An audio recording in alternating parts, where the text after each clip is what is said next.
Para isso, eu vou criar um outro sólido, através do atalho Ctrl Y, escolher uma cor um pouco mais escura. Eu posso roubar uma cor aqui, através desse Pick Color, que esteja na minha composição, eu clico nele, coloco a seta em cima, e ele me mostra a cor do local onde eu estou selecionando. Vou querer criar uma barra com essa mesma cor. Clico aqui, ele assume a cor, dou um OK, coloco o nome moldura barra de pesquisa. Dou um OK, ele me cria uma composição do tamanho, um sólido do tamanho da minha composição por padrão. Eu vou habilitar essa opção para poder visualizar o que está abaixo e poder criar aqui a minha máscara. Vamos lá, eu vou vir aqui nessa ferramenta retangular mesmo. Eu vou criar mais ou menos uma área como seria a área de pesquisa mesmo. Vou criar um pouco grande porque nesse caso o foco é mostrar a informação. Vou clicar fora, vou desabilitar e eu vou ver que eu já criei aqui a minha barra, a minha moldura. Mas vou criar uma outra moldura aqui para poder ser a área no caso de digitação. Vou colocar a visualização para full, que eu não estou animando agora, só para poder ver melhor o resultado desses pixels aqui na cena. E eu vou fazer o seguinte, eu vou mover já inicialmente o ponto de ancoragem dele para o centro do objeto, que é o correto, porque depois se eu quiser animar essa opção não vou poder, porque o arco point vai estar em outro ponto e isso vai me dar problema. Eu estou achando um pouco grande essa barra. Posso resolver isso ainda? Posso. Vou com a ferramenta de seleção, abro aqui a configuração da minha máscara e lembro que a máscara ela representa o que está sendo mostrado com relação ao sólido que foi criado. Se eu modificar ela aqui, se eu clicar duas vezes, por exemplo, em cada linha, eu posso alterar o tamanho dessa área de visualização do sólido. Nesse caso eu vou diminuir, não vou deixar tão grande assim porque não ficou tão legal. Clico fora, já está tudo ok aqui. E o que é que eu vou fazer? Eu vou modificar de novo o arco point, que já que eu mudei a escala do meu PF, o arco point ele estava na mesma posição do momento anterior que eu tinha criado, mas não é nessa posição que eu quero deixar agora, eu quero deixar no meio. E eu vou duplicar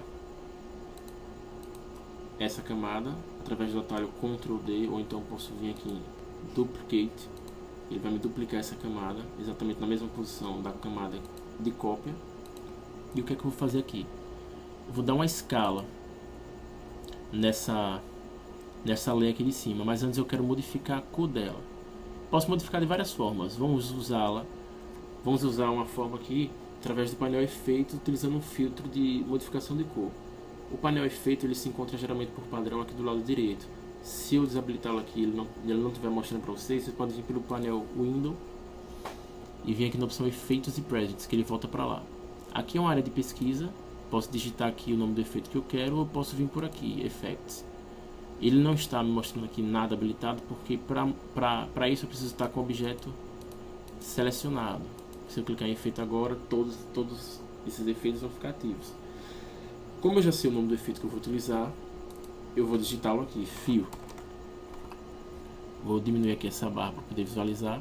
E o fio que eu quero é o fio que se encontra em Generate Fio. Dou dois cliques, eu percebo já que ele me dá uma cor vermelha por padrão, não é essa cor que eu quero. Eu quero criar, vou roubar aqui essa cor branca, porque eu quero criar, assumo essa propriedade de cor. Só que a minha moldura, ela ainda está embaixo. Como eu coloquei o ponto de ancoragem aqui no meio, eu posso muito bem escalonar ele para que eu possa ver uma moldurazinha do meu sólido que foi criado anteriormente. Só que tem uma forma mais interessante da gente fazer isso pela escala, porque a escala, ela por padrão, ela acontece de uma forma proporcional. Ou eu desmarco esse cadeado e faço uma animação nos parâmetros que eu quero, individualmente, no eixo X, no eixo Y. Ou eu posso muito bem, habilitado essa opção de proporção, vir na máscara, no meu Mask Path, segurar essa ferramenta aqui, vir aqui na minha opção Vertex Tool, selecionar só os pontos que eu quero mexer, venho agora na ferramenta de seleção e movo a área de visualização do meu sólido e coloco onde eu quero. A mesma coisa eu posso fazer embaixo, seleciono e coloco onde eu quero. Já está na posição legal, já criei uma moldura e uma área para poder digitar o meu texto. O que é que eu vou fazer agora? tá legal aqui. Eu preciso criar o texto que se encontra aqui dentro. Mas para isso, eu vou fazer o seguinte, eu vou começar a renomear. É importante a gente se organizar para não se perder depois. Para renomear uma leia, basta eu clicar em Enter e colocar o nome que eu quero. Vou colocar visor de pesquisa. Lembrando, pessoal, que o intuito desse curso não é ensinar todas as ferramentas, nem o after do básico ao avançado, mas sim explicar todas as técnicas e funções do básico ao avançado referentes a trabalhar com Motion Graphics, como Motion Graphics trabalha. Então, nem todas as ferramentas eu vou explicar, por exemplo, do painel de efeitos, porque não cabe aqui aprender nesse curso de Motion, porque a gente não vai utilizá-la. Como, por exemplo, o BBC, que é um plugin externo do After, que ele tem vários tipos de presets, de efeitos, e nem todos esses a gente vai usar porque eles não vão servir para a gente trabalhar com animação, e mais com tratamento de imagem, filtro de cor, coisas desse tipo. A gente vai aprender o básico mesmo com relação a isso. Já animação, que é o que interessa, a gente vai aprender do básico ao avançado. Então vamos lá, a gente precisa criar o texto. Mas para criar um texto, basta a gente vir nessa ferramenta aqui, Text. Se eu clicar e segurar, eu percebo que ele vai me oferecer duas opções, que eu não vou trabalhar com essa de baixo agora, só com a de cima. E tem duas formas de eu criar o texto. Clicando e arrastando, ele me criando uma área onde eu posso digitar o texto com parágrafo. Ou eu clico na ferramenta texto e dou um clique só, para eu poder digitar uma palavra específica, que nesse caso vai ser a palavra download. Eu posso modificar a fonte selecionando o meu texto com a ferramenta de texto ativa e vindo nesse painel daqui. Se ele não estiver ativo, a gente pode vir aqui no Window e ativá-lo. Aqui eu consigo modificar a fonte que eu quero, se ela é bold ou não. Nesse caso, essa fonte só me dá a opção regular. Vou abrir aqui para a gente poder ver as outras configurações. Aqui eu posso modificar a cor do meu texto. Nesse caso eu vou deixar um cinza escuro.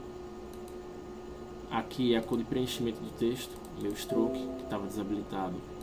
Eu posso colocar aqui a linha de contorno. Nesse caso eu não quero criar uma linha de contorno, então eu clico aqui na ferramenta de stroke, clico nessa opção para ele desabilitar o preenchimento. Essas outras opções a gente vai aprender com o tempo, de kernel, espaçamento. Então vamos lá. Eu já digitei o meu primeiro texto. Vou digitar na verdade o texto todo aqui, nessa mesma linha de texto, para ficar mais fácil da gente entender. Download de músicas grátis. Pronto. Clico na ferramenta de seleção e eu vou posicionar o meu texto aqui. O que é que aconteceu? O texto ficou muito grande, mas ele está dando uma leitura legal. Então, na verdade, minha barra está pequena. Como é que eu resolvo isso? Eu posso selecionar essas duas molduras. Eu não mudei, pensei que eu tinha modificado o nome. Vou clicar Enter de novo. Claro, já tinha modificado. Eu clico fora e eu percebo que ele me mostra o nome que eu tinha digitado anteriormente. Vou clicar nessas duas molduras, vou abrir o parâmetro de escala. Vamos começar a aprender os atalhos já. O atalho para a escala é o S. Ou a gente vem aqui, caso a gente não decore agora, vem pelo painel de transformação e escala. Quando eu estou com os dois objetos selecionados, vou apertar esse novo para ele me mostrar apenas o parâmetro da escala. O que eu fizer em uma lei, ele vai replicar na outra. As escalas são diferentes, mas ele vai aumentar proporcionalmente. Eu vou aumentar o tamanho dessa escala. Vou desabilitar o cadeado das duas. E eu vou aumentar na vertical, para que a gente possa ter uma área melhor de respiro para o texto. A horizontal está muito grande, acho que assim tá legal. Pronto, escondo aqui minha configuração e meu texto já está organizado lá. Se eu voltar para essa composição, o After ele trabalha com várias janelas de composição. Vou fechar essa do render, que a gente não vai utilizá-la agora. Eu percebo que a visualização da resolução está baixa. Vou aumentar para a gente poder ver. Percebo que ainda não consigo ler corretamente o texto que eu digitei, mas a gente depois vai cuidar disso, dando uma animação aqui de câmera, aumentando, fazendo com que, vou aumentar aqui a escala só para simular isso, fazendo com que a informação ela chegue mais para perto da tela, para que a gente possa ler. Depois ela pode voltar, depois ela pode sair da tela, do computador. Dá um Ctrl Z para a gente trabalhar essas animações internas, depois a gente resolve esses problemas. Então o que é que acontece aqui? Percebo que nesse ponto da minha animação, mais ou menos em 1 segundo e 3 frames, meu objeto ele já está totalmente pronto, animado e formado. Mas eu quero começar essa animação do texto antes dele se formar por completo, mais ou menos daqui.